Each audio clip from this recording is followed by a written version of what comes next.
So I really like this phone, and I'm actually using it all the time now. It just lives in my car, and because of its great battery, I know it's always going to be there just to use as the sat-nav or to play audio into the Bluetooth for the speakers of the car. If you're interested in that use case though, do remember that it won't fit into any phone holder. It's just too heavy for it. Throughout this review, I just want you to keep in mind the price of this phone. Listed as $360, but you're going to regularly find it actually discounted from that price. For every negative that I list, just keep that value in mind, because there are lots of positives about this phone as well. And lots of those positives, lots of the features of it were reserved until recently to the $1,000 flagship phones of the likes of Samsung and iPhone. So check the link in the description or keep a lookout for discount codes for Doogee's website. It is really heavy though, and you're looking at the footage actually from the phone itself, and I can tell you that my arm hurts just holding it up for this short amount of time, this short walk. Don't forget, into that value, you get a fast charger bundled into the box as well, which is something that most phone companies don't do anymore. So you don't have to invest another $30 or so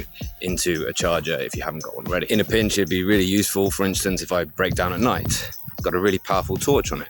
It's got a massive battery, and so I can be sure it's going to be charged if I need to make a call. And I can say that for my 2-hour round trip commute, where I've used it as a sat-nav and for Bluetooth audio for the entirety of it, it's lasted for 2 full weeks, 4 days a week. That's 8 days of full use, and it's been on standby for the rest of the time. So that battery is stupendous.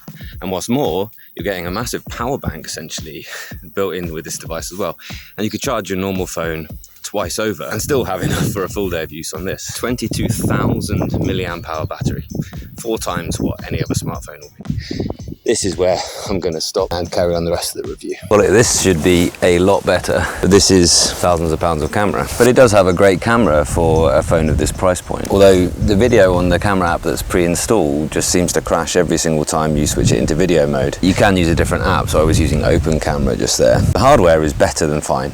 It's got an excellent main camera. It's a 108 megapixel main camera. It's pretty good. Unless you want the very best that the world has to offer in imaging, which is what I want, I would say this is going to do for just most casual photography needs. The ultra wide does need something to be desired, but it does do a good job of macro shots. So it would be good if you wanted to capture details on site or for circuit boards or other jobs that you were doing. Personally, I would have a tele camera for the third camera for things like wildlife or for portraits, but the third camera on this phone is actually a night vision camera. And I guess that makes more sense for the intended use case of this phone, which is for essentially somebody who's going to be working or playing outdoors. The camping lights and everything points to that sort of use case. It does only have a 1080p front camera, so you're not going to use that for anything bar the occasional video call.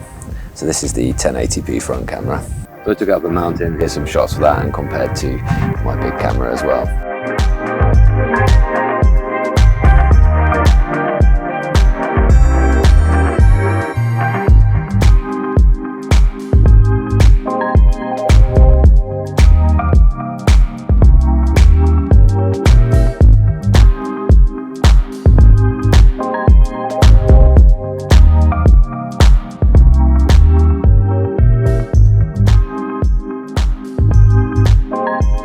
For somebody who's going to be camping though, it's got a great torch, 130 lumens, okay, on the back here.